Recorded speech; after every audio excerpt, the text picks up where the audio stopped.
mais joyeux en même temps, à cause de l'endroit où je vais jouer. Ça ne te plaît pas, Léo? Allez, souris. Léo, souris. Allez. On va aller se promener. Peigne-toi, fais-le pour ta mère. Allez, s'il te plaît. Oui, c'est ça, peigne-toi comme ça. Oh, t'es tellement lent. Tu comptes jouer aussi lentement, dis-moi? Quand t'étais à Newells, t'étais avec tes amis. Tu t'es senti nerveux ici? Comment t'as vécu tes premiers entraînements? Les premiers jours, j'étais un peu nerveux, mais ensuite je me suis adapté. Quand il est arrivé en même temps que moi, à 13 ans, au centre de la Masia, il était très mal à l'aise. Les premiers jours, dans le vestiaire, Léo s'est assis à l'écart de tous les autres.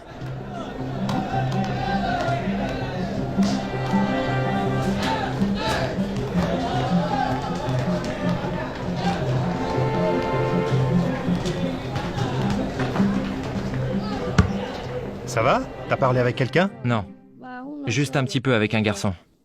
Qu'est-ce qu'il fait là, le petit? Je pense que c'est un fugueur. Et non, c'est demain les essais pour les ramasseurs de balles. Il s'asseyait dans un coin et il observait les autres.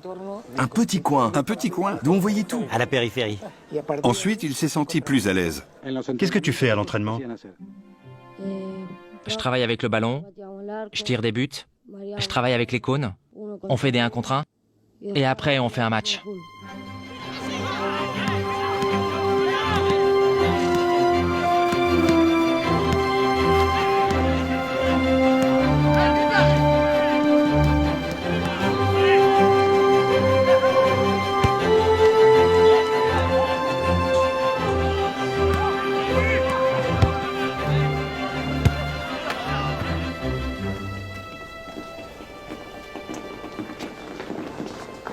Comment tu t'appelles? Messi. Messi. Il était très fragile, ce n'était qu'un enfant. Il était incroyablement petit et aussi incroyablement bon. Je me souviens d'une anecdote. L'entraîneur nous avait dit « Ménagez-le, il est fragile, vous allez le tuer ». Il était intouchable. On répondait « Pas de souci, mais c'est parce qu'on n'arrivait pas à le rattraper ». La première fois que j'ai vu Léo, il avait 13 ans et je me suis demandé s'il était capable de devenir professionnel. C'est toujours la grande inconnue. Des gamins super doués qui dribblent 6 adversaires et te mettent 20 buts, j'en ai vu beaucoup. J'ai vu disparaître une quantité de grands joueurs. C'est bien, continue. Vas-y, fais des têtes, allez. Allô? Ce garçon me plaît beaucoup, il est incroyable. Bien, et alors? J'en ai parlé avec les dirigeants. Merci, ciao. Génial. On va fêter ça? Ouais? Ce gamin est un champion, croyez-moi. C'est un champion aujourd'hui, mais quand les autres le dépasseront? Alors financez son traitement. Tu sais combien ça coûte? Et si on paye et qu'il n'y a pas de résultat? Vous devez le voir. C'est vraiment le meilleur que j'ai jamais vu. Si on le laisse passer, on le regrettera toute notre vie. Certains s'opposaient à cette idée, alors que d'autres étaient impressionnés. On est un club de foot, pas une ONG. On ne voit pas ça à son âge. Normalement, ça vient à 17 ou 18 ans. Dans quelques années, ce sera trop tard. Ce gamin finira dans un des 5 meilleurs clubs européens. Qu'est-ce que t'as fait à Barcelone les premiers jours? On a visité tout Barcelone. Rechak voulait voir ses essais, mais Rechak était absent. Il était en déplacement. Il devait revenir des Jeux Olympiques. C'était difficile pour ce garçon de devoir attendre une réponse. Ils ont attendu dans un hôtel que le Barça les appelle, mais ils n'appelaient pas. Ils passaient toute leur journée dans l'hôtel à regarder par la fenêtre. Ça fait 2 semaines qu'on attend. C'est un peu long, non? C'est difficile pour le club de prendre un tel risque. D'accord, mais qu'est-ce qu'ils veulent de plus? J'ai quitté mon travail à Rosario pour venir ici, mon fils est séparé de sa famille. Il y a beaucoup de problèmes. Le contrat est compliqué, ça prend du temps. Le traitement est plus cher que prévu, et il faut loger toute votre famille. Puisque c'est si compliqué, alors on s'en va. Ciao. Écoutez, si ça tenait qu'à moi, je signerais demain. Je vais parler au vice-président, vous aurez la réponse dans quelques jours. Les Jeux Olympiques ont tout retardé, mais il a continué à jouer. Qu'est-ce que tu as le plus admiré? Le stade de Barcelone. Pour son père, c'était peut-être plus difficile. Léo, je n'ai jamais remarqué qu'il en souffrait. Le seul match pour lequel Léo a reconnu qu'il était nerveux, c'est un match test avec des garçons plus âgés de 2 ans. Rechak l'a vu. C'est un ancien joueur de Barcelone. Il était directeur sportif. Exact. Que fait ce gamin ici? Lequel? Lui, il devrait pas jouer en junior? C'est le fameux gamin. Il vient juste d'avoir 13 ans, mais il a une déficience en hormones de croissance. On doit financer son traitement, mais rien ne garantit le résultat. Bon.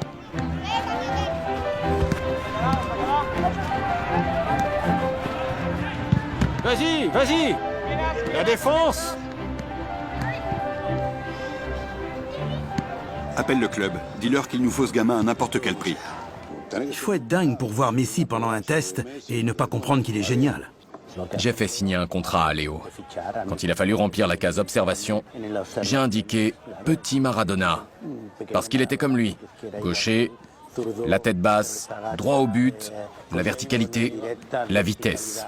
La rapidité d'exécution. Il avait tout ça. C'était un petit Maradona. Je n'avais aucun doute là-dessus. Parle-moi de Barcelone.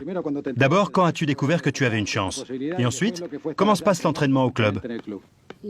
C'était génial.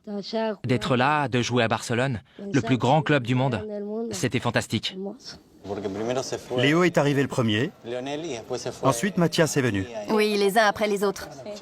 Je me souviens que quand Mathias est parti, le grand-père nous a emmenés dans son pick-up. Mathias a crié au grand-père « Arrête, arrête !» Il est descendu pour embrasser l'angle de la rue. Il a dit ciao et il est parti. Ce quartier avait quelque chose de spécial. On s'en va, mais on revient toujours. On est tous restés. Il est spécial. Pendant un moment, on s'est retrouvés dans une situation, comment dire, anormale. Il était à Barcelone, sa famille était installée ici, mais les papiers n'arrivaient pas. Léo et Jorge étaient les seuls à avoir un permis de séjour. Il m'a dit que sa famille avait vécu des moments difficiles. Il trouvait aussi la langue pas simple. Il lui apprenait le catalan. Bon. Je m'appelle Maria et j'ai 9 ans et je viens d'Argentine. Bien. En catalan? El meu nom és Maria. Dic nou Ani. Je ne sais pas et je m'en fiche. Oui, je sais. Mais la FIFA, que dit la FIFA? J'en sais rien. Insistez. La solution ne va pas arriver toute seule. Discutez, mettez-leur la pression. D'accord, d'accord, d'accord. On en reparlera demain. Ils n'ont toujours pas parlé à Newells, tu le crois? On est là depuis 4 mois, et Léo n'a toujours aucun contrat. Tu réalises ce que c'est que de s'entraîner tous les jours sans pouvoir participer au championnat? Bien.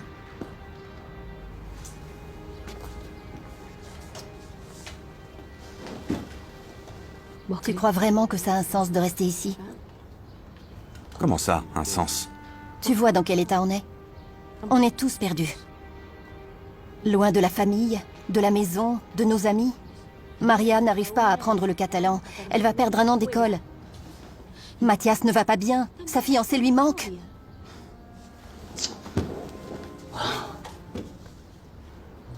C'est pas possible. Je sais que c'est un milieu difficile, que c'est dur de négocier. Et même si Léo est doué, il y a beaucoup trop de choses qui nous échappent ici. Pourquoi tu ne restes pas avec lui?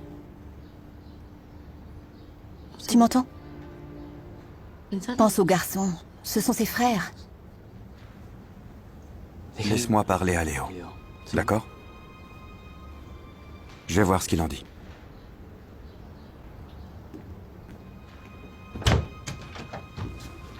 Ah, t'es là. J'étais en train de parler avec ta mère. J'ai envie de jouer à Barcelone. Très bien. Je resterai ici avec toi. Je suis content d'être revenu. Je dois encore tenir le rythme. Son objectif, c'était de jouer à Barcelone. Et il a tout misé là-dessus. Il était gonflé. Je vais réussir à Barcelone, je reste. Célia, sa mère, est rentrée et Jorge est resté avec lui. Ça l'a anéanti. Mais il avait la conviction qu'il réussirait. Il te regardait et il disait « Je vais devenir le meilleur ». Si on demande à Léo quel a été le pire moment de toute cette histoire incroyable qu'il a vécue, c'est celui-ci. C'est sûr. C'était ni les injections, ni quand la sélection l'a critiqué, ni quand Pekerman ne l'a pas sélectionné contre l'Allemagne. il dira que le pire moment a été la séparation d'avec sa famille. Il s'est senti un peu responsable du fait que Roré était ici et Célia là-bas. Personne ne pouvait lui assurer que ça marcherait. Au bout d'un an, ils te disent « retourne chez toi ». Je crois que sa mère faisait des allers-retours depuis l'Argentine. Mais son père est toujours resté ici, à Barcelone. J'ai vécu la même expérience. Je suis parti en Angleterre à 17 ans et je m'y suis senti complètement seul. Et malgré mes 17 ans, j'ai aussi beaucoup souffert. Mais bon, quand on voit le résultat, on a bien fait de venir. Il n'habitait pas au centre de la Masia, mais avec son père dans un très grand appartement. Il a fallu une année pour que son père sache s'il était pris ou pas. Pourquoi? La procédure pour établir les papiers a été assez laborieuse. Nous, on serait tous rentrés au pays au bout de 6 mois parce que l'autorisation de transfert de Newells n'arrivait pas. Ensuite, il y a eu la blessure au péroné, la blessure à la cheville en descendant les escaliers chez lui. En revenant d'Argentine, il était assis dans l'avion à l'aéroport d'Ezeiza et il a commencé à pleurer à côté de Roré. On s'est vu une seconde fois et on a préparé un contrat qui prévoyait déjà une carrière de 7 à 8 ans. J'ai pensé, on signe pour des centaines de milliers de pesetas.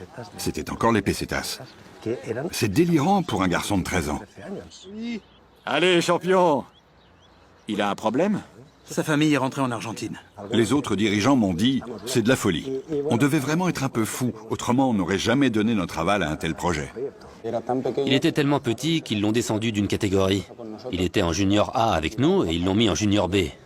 Quand il a débuté au Barça, avec les juniors, un jour, le Barça a gagné 14-1. Il a marqué 3 ou 4 buts. Il a dit, ils m'ont attendu tellement longtemps, je suis là depuis un an, je vais leur montrer. Au cours du deuxième match officiel, il s'est blessé. Il s'est cassé la jambe. Pendant un match, il a pris un coup. Il est reparti en ambulance. Quand on allait au cybercafé, l'internet se coupait et la conversation s'arrêtait en plein milieu. Et c'était dur d'être aussi éloigné. J'ai perdu le contact. Il a tout laissé derrière lui pour recommencer là-bas. Oui, il était en pleine adolescence. C'était difficile de quitter ses amis. Il a commencé le traitement à 9 ans et il l'a terminé en Espagne. De temps en temps, il ne s'entraînait pas parce qu'il avait reçu son injection. Le médecin venait nous dire « Léo ne s'entraînera pas, il a eu une injection hier ».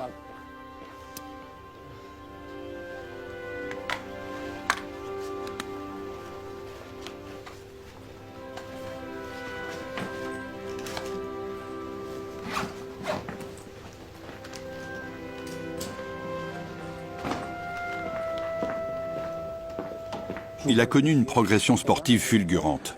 Je manque d'endurance et de vitesse. Je suis vite fatigué. Arriver à dépasser les cadets espagnols A, c'est mon grand rêve. C'est super. J'ai marqué 5 buts. J'espère en marquer d'autres. Au début, entre la blessure et le reste, c'était difficile. Mais maintenant, je me sens bien. Quand il est rentré d'Espagne, Léo était beaucoup plus musclé, beaucoup plus grand. Un impact contre lui, c'est comme avec quelqu'un d'1m85. On ne peut plus le faire bouger. Une force physique incroyable. On voyait tous ses muscles. Du muscle, de la fibre. On a vu les progrès en puissance, en vitesse, en rythme. Personne n'est aussi explosif que lui. Il a développé ses qualités physiques avec du temps et du travail. Il a travaillé un peu sa force, ses quadriceps pour l'explosivité. Super viril. Oh oui, Je lui ai dit, c'est dingue comme t'es viril. il était devenu un homme. Un jour, en le voyant jouer dans le centre, je l'ai pris pour un cadet, Ils lui ont fracturé la pommette. d'un coup de coude. Il s'est mis à pleurer, pas à cause de sa pommette brisée, mais parce qu'il pensait rater la finale du championnat de Catalogne. Et finalement, il a joué avec le masque de Puyol. Il lui avait dit, si le masque te gêne, on te sort. Mais oui, bien sûr. Il a commencé à jouer, il transpirait, le masque bougeait, le masque de Puyol qu'il avait emprunté. Il a enlevé son masque et il a joué sans. Son père Roré a failli en faire une attaque. Il a gagné le match et il est parti. Messi, tout d'abord, c'est un diamant. Un des plus beaux. Il a ensuite trouvé des gens qui l'ont taillé pour qu'il brille. Il n'a pas été terni par des idiots. Certains joueurs sont ternis par des dirigeants stupides. Ça en dit long sur ceux qui l'ont dirigé. On est devant la vision de quelqu'un capable de dire « on va en discuter », même si c'est contraire aux habitudes. C'est ce qui s'est passé avec Rechac et Cruyff, qui ont su dépasser les blocages et créer la pierre philosophale. Jouer le ballon et contrôler le terrain, attaquer quand on peut, ralentir quand il faut récupérer. toutes ces choses-là. Ça a commencé avec Cruyff. Léo a profité au Barça de conditions qu'il n'aurait jamais eues dans la majorité des autres clubs du monde, même en étant le meilleur joueur du monde, aucun doute là-dessus. Allez, premier entraînement de l'année. Je veux vous voir sur les ballons. Vous vous êtes reposé, vous rentrez de vacances. Maintenant, il faut vous mettre les piles et retrouver rapidement la forme. Allez, allez, allez, allez, allez. Vous êtes monté d'une catégorie. Vous allez en baver. Arrêtez d'applaudir. Allez, au boulot. Léo jouait dans l'équipe B du Barça. Et Frank Rijkaard m'a demandé s'il pouvait m'emprunter quelques joueurs pour un match amical à Asantas contre Porto. Il était très respectueux, il m'a dit « C'est toi qui décides ». J'ai répondu « Il y a cela et il y a Messi ». Il m'a regardé, il m'a demandé « Qui c'est Messi ?» Salut. Salut. C'est lui, c'est ça? Rijkaard était un entraîneur qui faisait confiance aux jeunes. Il les incorporait dans son équipe. Il prenait Messi, Iniesta et les autres. Et il l'a choisi. Ça doit être quelque chose quand on a 16 ans de jouer pour Barcelone, non? Mathias, viens voir, c'est Léo. C'est Léo? Tais-toi un peu. Je commence mercredi dans l'équipe première, maman. Qu'est-ce qu'il dit? Il dit qu'il va débuter dans l'équipe première. Comment ça, débuter? Allez, raconte, idiot. Passe-le-moi. Passe-le-moi. Bien sûr qu'on va venir, tu fais quand même tes débuts. On a tout acheté pour partir, t'en fais pas. On va venir, sois tranquille. Quand je l'ai vu débuter, je crois que c'était contre Porto. Le match avec le maillot gris, c'est ça? Avec le maillot gris. Le maillot brun, Oui, le brun. avec le numéro 14. Ma mère m'a crié « Diego, Léo va rentrer !» J'ai fait tous les papiers aujourd'hui. J'espère que je pourrai être sélectionné. J'en ai très envie. Est-ce une légende ou la réalité? Est-ce que Vivas l'a empêché de signer pour l'Espagne? Est-ce que Grandona a dit faites-le jouer dans un match, sinon il jouera sous un autre maillot? Je vais te raconter. C'était la demi-finale contre l'Espagne. Je te parle de 2003. On rentrait à l'hôtel. On partageait le même hôtel que les Espagnols. L'Espagne a toujours eu un chef cuisinier. Je marchais quand il est venu me saluer et il m'a dit... Monsieur Tocali, Non, je suis occupé, excusez-moi. je voudrais vous parler d'un jeune, Léo Messi de Rosario. Vous le connaissez? Je ne parle pas affaire avec des inconnus, contactez la fédération. Il a 15 ans, les Espagnols veulent le sélectionner, mais il veut jouer dans la sélection argentine. Quel gamin de 15 ans ne voudrait pas jouer dans la sélection argentine? Vous ne comprenez pas, c'est un phénomène, un génie. Si vous ne le prenez pas dans les moins de 17 ans, on le perdra pour toujours. Si on m'avait payé à chaque fois que j'ai entendu ça, je serais multimillionnaire. Pardon. Attendez, son père vous envoie ça. Si ça ne vous intéresse pas, tant pis, mais sinon appelez-le, c'est urgent, je vous en prie. Surtout n'en parlez pas aux Espagnols. Bien. C'est tout? Oui, monsieur Tocali, merci beaucoup. Au revoir. Je suis reparti sans même le remercier. Alors pour la finale des moins de 17 ans, un cuisinier est venu dire j'ai un joueur qui va te sauver. Un joueur qui va me sauver? J'ai répondu non. Non, c'est la sélection nationale. On fait jouer uniquement ceux qui se sont entraînés. Si ça leur plaît pas, ils n'ont qu'à rentrer chez eux. Tu comprends? Bien sûr, je te l'ai dit ce matin. Tu ne m'écoutes pas. Au bout du compte, je suis tout seul. Ils nous roulent dans la farine. Tu comprends ce que je te dis? Ils nous roulent dans la farine.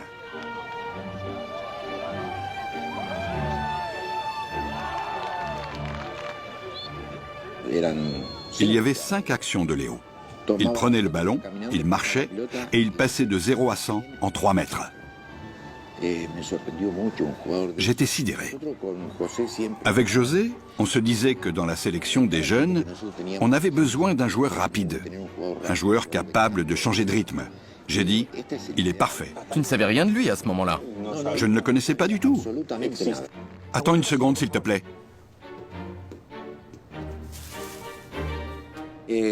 J'ai appelé immédiatement Omar Souto, le responsable administratif. Écoute bien ce que je vais te dire. Écoute-moi bien. Tu dois me retrouver un gamin qui habite Barcelone et qui s'appelle Lionel Messi. T'as compris? Lionel Messi. Je lui ai demandé de le contacter en Espagne par l'intermédiaire de Javier, qui était dans l'équipe première et qui pouvait le faire. Merci. Je crois qu'il a fallu 40 minutes. J'appelle de la part de la sélection argentine de football. C'est formidable. Le père du garçon était enthousiaste. Il m'a dit qu'il demanderait l'autorisation de Barcelone et qu'il viendrait.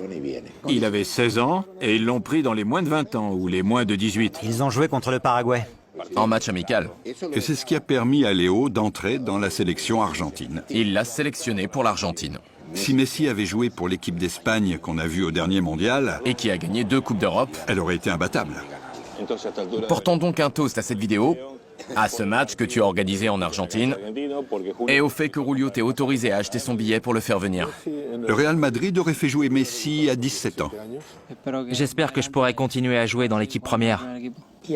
Il a fini par jouer dans l'équipe première et on ne l'a pas beaucoup revu. C'était le bon moment techniquement pour l'équipe première, pour son entraîneur d'alors et pour son effectif de joueurs. Ronaldinho l'a traité comme un fils. Ce sont les joueurs qui demandaient « Faites rentrer Léo !»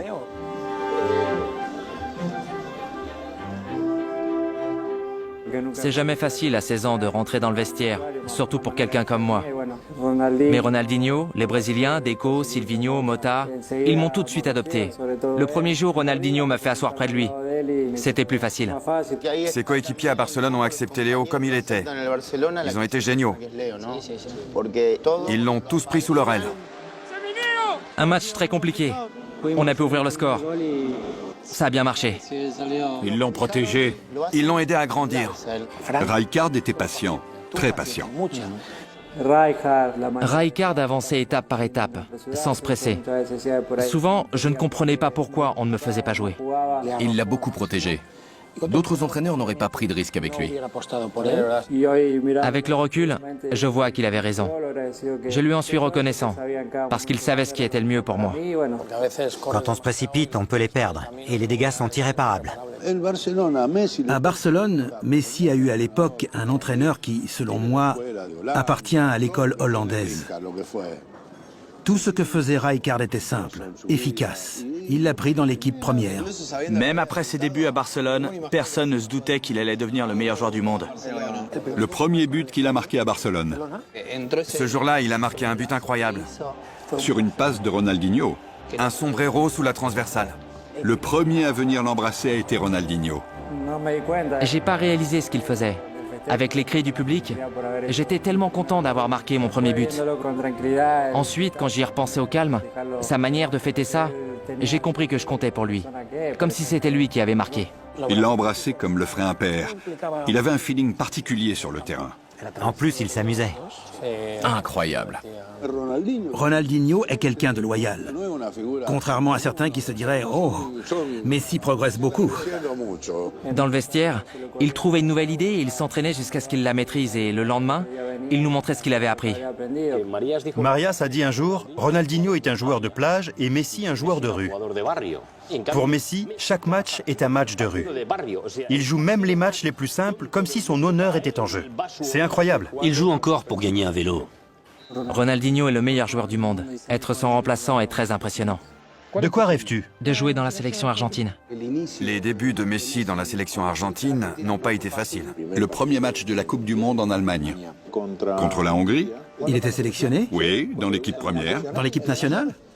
Il reçoit le ballon. Un défenseur l'attrape par le maillot, il le frappe pour se dégager, et l'arbitre lui colle un carton rouge pour comportement violent. De la folie. Une folie de l'arbitre. Oui, une folie de l'arbitre. Ah, d'accord. Léo a été expulsé au bout de 30 secondes sur le terrain. Il a pleuré dans le vestiaire, c'était dur pour lui. Quel dommage. On attendait beaucoup de lui dans ce match. Quand as-tu compris que c'était un joueur à part? Un de ces joueurs qui marquent leur époque? Avec le match contre la Juventus, tout le monde a commencé à ouvrir les yeux. Là, il s'est fait un nom. On a parlé beaucoup plus de lui.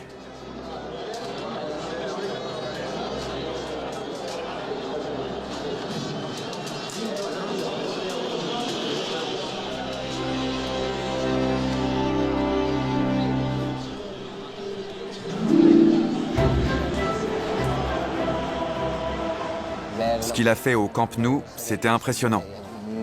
Il devait avoir 17 ans. Ce qu'il a fait ce soir, c'est impressionnant. Il a montré tout son talent contre une Juventus qui a tout fait pour gagner. Ils ont fait beaucoup de fautes pour tenter de l'arrêter. Et d'arrêter Iniesta, qui l'a beaucoup aidé. Il a donné du fil à retordre à la Juve, qui avait pourtant des joueurs de haut niveau. Même Capello, leur entraîneur, a dit « Je crois que je n'ai jamais vu un joueur avec autant de qualité à cet âge-là. de la personnalité, de la vitesse. Il a tout. Rijkaard et Capello ont eu une discussion sur la pelouse. Capello a dit « Tu me le donnes ?» Rijkaard a répondu « Non, pas question. » Il faut protéger un talent comme celui-ci. Ce soir, il était fantastique. C'était un plaisir pour le public de le voir jouer. Personne ne l'avait jamais vu avant qu'il apparaisse au Camp Nou. C'était la première fois qu'il criait « Messi, Messi, Messi !»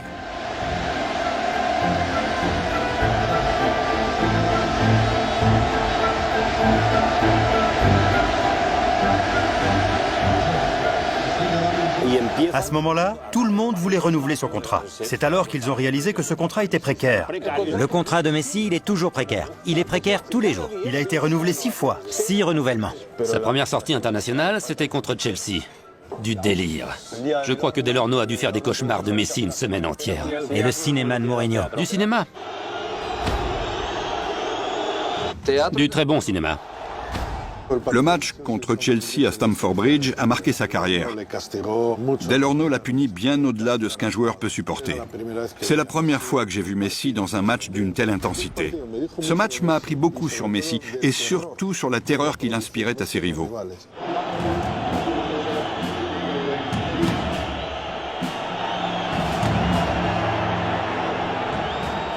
On avait regardé Real Madrid-Barcelone ensemble dans un bar. Il avait fait quoi? Un triplé? Ça date. Oui, un triplé. Il a marqué les 3 buts du Classico. Énorme.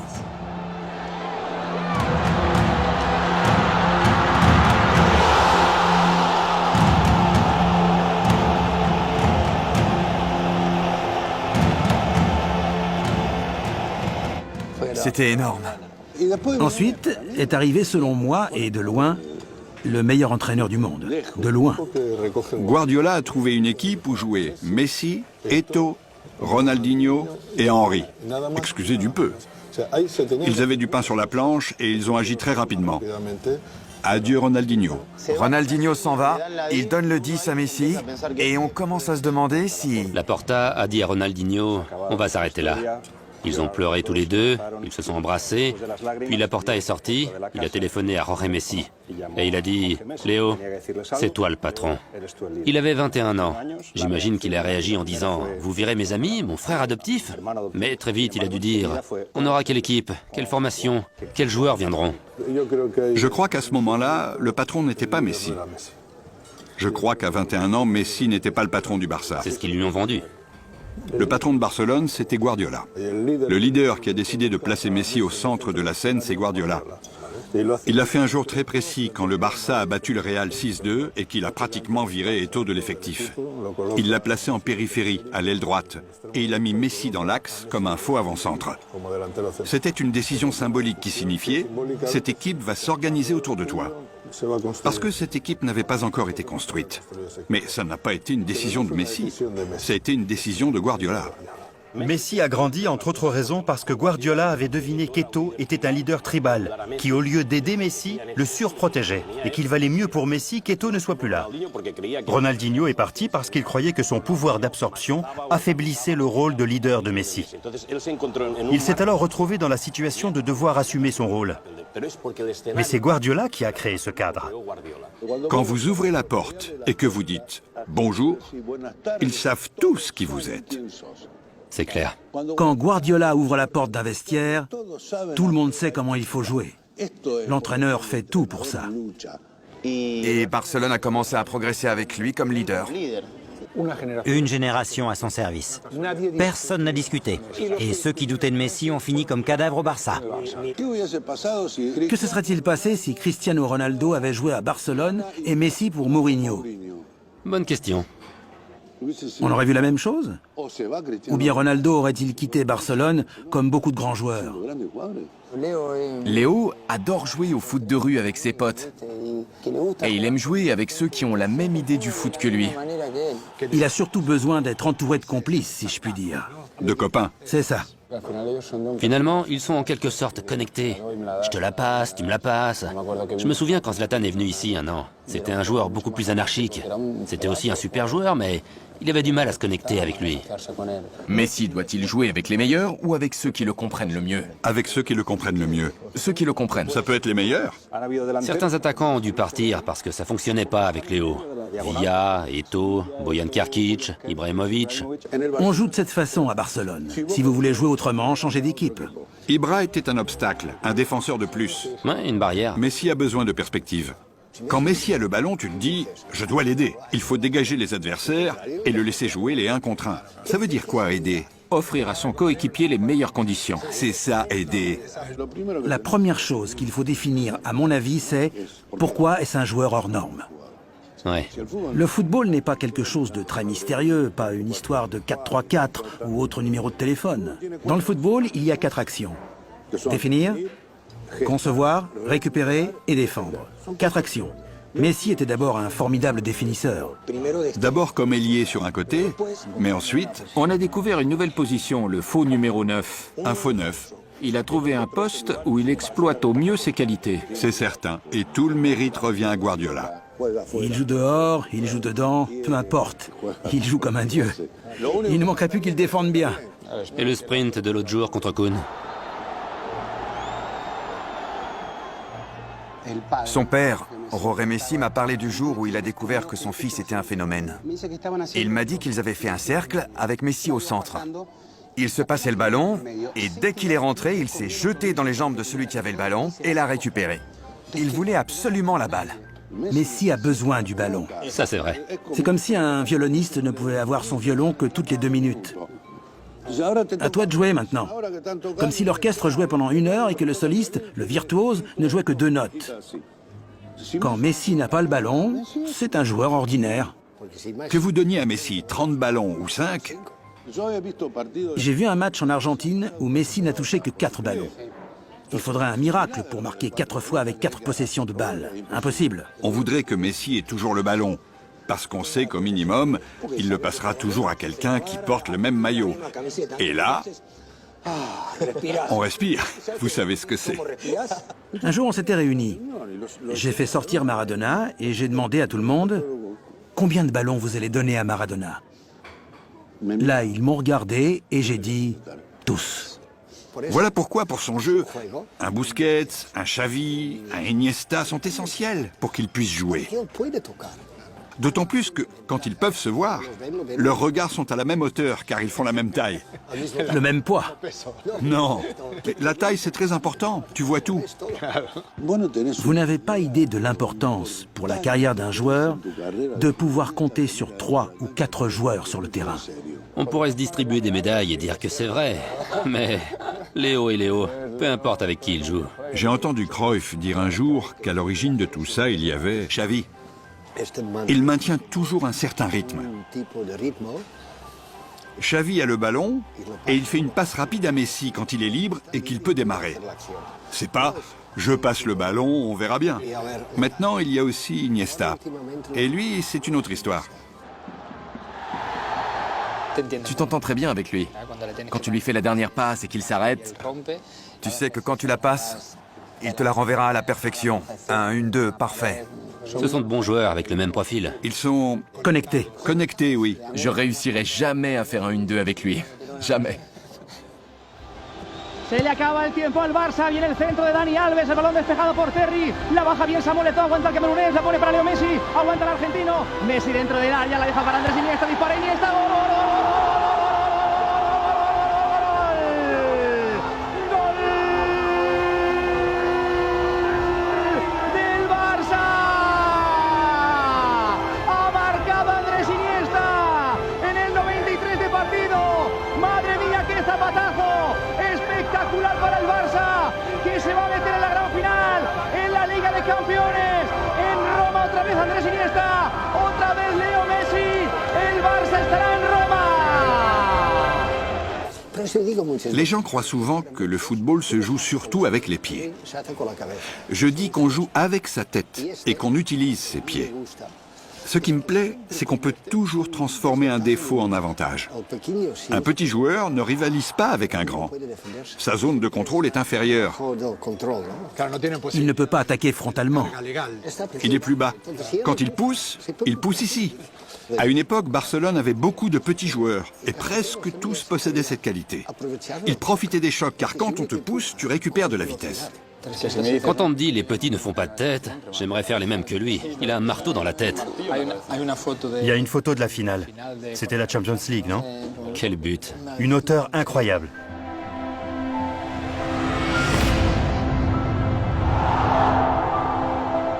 Un bon stupéfiant. J'ai entendu que Piqué, à l'entraînement... J'ai souvent vécu ça à l'entraînement, quand je devais le marquer en défense. Il te donne l'impression que tu sais de quel côté il partira. Qu'il fera ceci? Que tu sais ce qu'il fera, qu'il partira par là.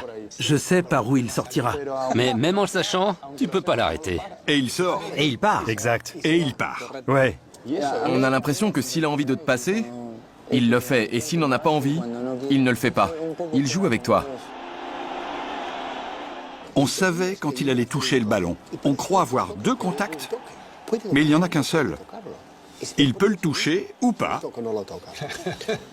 Qu'il le touche ou pas, c'est pareil. Mais si tu fais un pas en arrière, il recule toujours. Quand j'entends les gens chanter les louanges de Messi, évidemment, regardez ça. C'est bien plus important, bien mieux que de marquer un but. Beaucoup de joueurs sont capables de marquer de beaux buts.